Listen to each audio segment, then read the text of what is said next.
Mr. Speaker, I want to begin by extending my condolence to the family of late Honorable Joyce Mpanga.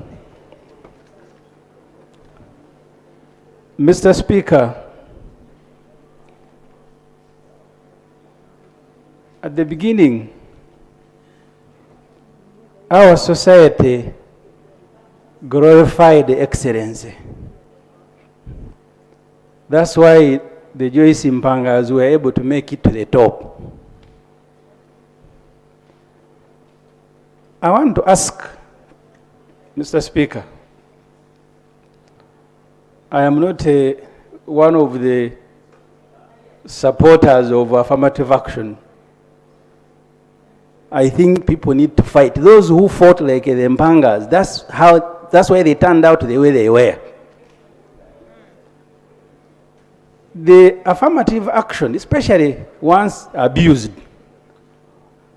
opened the door to everybody.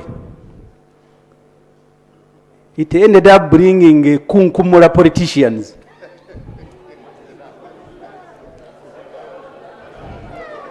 We are paying tribute, there is no order. Honorable Ssemujju, you know the language we use for purposes of the Hansard. Yes. If you can just help us understand. Let me use the word that President Yoweri Museveni used. It brought fisherwomen. Mr. Speaker, by empowering Joyce Mpanga, Honorable, that's why she was able to raise people whose titles, education background, we have all admired. What, Mr. Speaker, other people do is to promote their children by appointment and military ranks. The Mpangas took their children to school. We now admire them.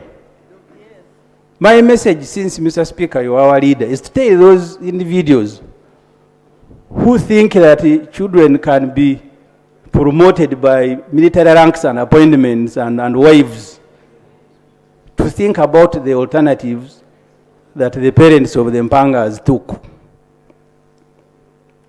Mr. Speaker, as we mourn our mother, look at the education sector today. I am glad the Honorable J.C. Muyingo spoke. Because even the elite, people like Honorable J.C. Muyingo, and that's why I keep blaming him, I know he will not be offended. I remember in the 7th Parliament, Colonel Tom Butimi was appointed the Minister for Karameji Affairs, and he declined. And I respect him. Because when you are educated, it means you must also know what you can do and what you cannot do. When I spoke about kunkumura politicians, today you can be Minister for Fisheries, tomorrow they put you in garbage, tomorrow where, as long as they have made you a minister for you, you don't care. But Kano may decline. But it is also dehumanizing to elevate you to a position where you cannot serve. And I want to invite colleagues who are here, learn to decline. If they are asking you to punch above your weight, please say so that I am very sorry, thank you very much, but I will not be in a position. It is even more painful when you are being asked to be supervised by people that you know really you should be the one supervising them. Honorable J.C. Muyingo.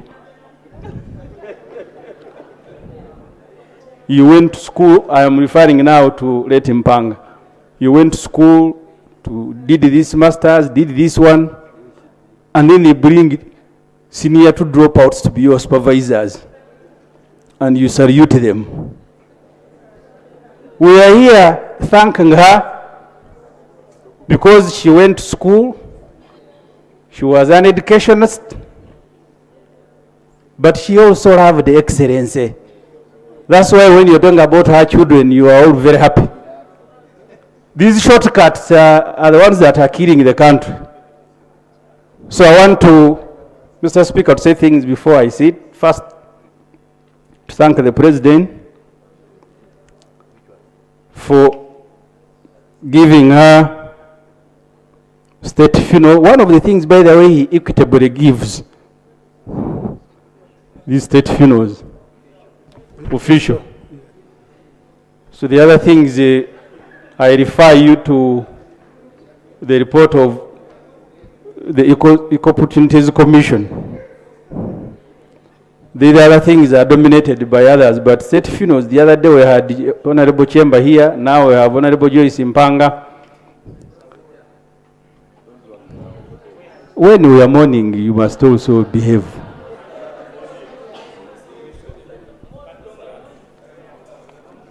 Mr. Speaker, I read the new vision today, finally. The new vision, they are editorial, and I'm speaking from... Honorable colleagues, you see, when we are paying tribute, there are... now we have point of procedure different from point of order. Now you stand up on procedure. When I try to explain to you, say this is order for all of us. Those are two different points. Okay? Please. So just, you know, why we consider that emotion is, you know, calming and all that. But I know where we stop, and I know I'll guide very well. Honorable conclude. Honorable Ssemujju, conclude. So, Mr. Speaker, you said we need to mentor younger MPs. Finally, I am referring to the editorial of New Vision today. The New Vision today, writing about Honorable Joyce Mpanga, described her generation as people who did not chase after worldly things, and made a call that to save this country, we need to return. I don't know why NRM MPs are agitated. So you want me to be speaking about you? We are speaking about Mpanga. But now, Honorable Ssemujju, yeah. You see, when you respond to people from the sides, then you're bringing an official communication onto the Hansard of Parliament. Ignore, because they are not on record. Okay? Thank you, Mr. Speaker. So the plea in the New Vision editorial is that we need to return the country to the era of the Mpangas. And that's why Professor Mshemeza here was speaking about corruption. Honorable Cecilia is clapping. So that generation that glorified competence, that glorified excellence, that did not pick people from markets selling tomatoes and then begin laughing at them. And this should concern everybody. Someone has appointed you to a very big position and is laughing at you. Says, "Are you leave my fishermen?" And for you are celebrating. We therefore want to thank the Honorable Joyce Mpanga and also ask the family, Mr. Speaker, to continue with the legacy. Those of us who are not members of the family, we admire you. And there is a lot that will learn from you. May her soul rest in eternal peace. Thank you. Honorable Akena.